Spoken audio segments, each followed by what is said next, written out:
the thinking of Raila and the thinking of Uhuru Kenyatta is exactly the same. The breeding is the same. Here is a difference. William Ruto has always been an outsider. When he was recruited by Arap Moi as a protege, he was an outsider. He came to the King's Court and he would listen to the conversations of the courtiers, but he was never really an insider. Then when Kibaki came to office, he also came in through Raila during the second election, 2007. And he worked as Minister for Education and Agriculture. But he was still an outsider. In fact, he was later fired in the process. And then later, when Uhuru came in, first term he was an insider. Second term he was an outsider. And I can give you a very good example because I interacted with him at State House numerously.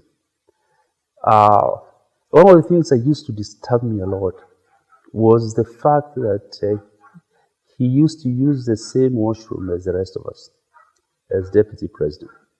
So you come from a meeting, for instance, you come from a Mangina grounds in Mombasa during October celebrations, and all of us are pressed, and you want to go and relieve yourself, and you don't crowd in the same washroom.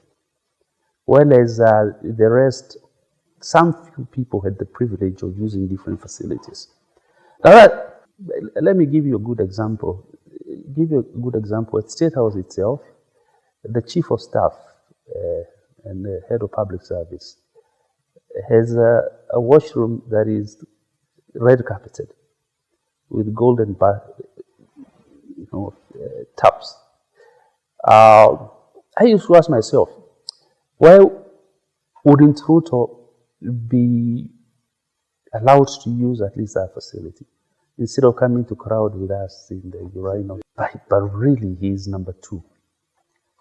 And I'm most honestly hoping that Gachagua has a facility that's a little bit different. You see, what that does is that it demeans him in the eyes of the courtiers.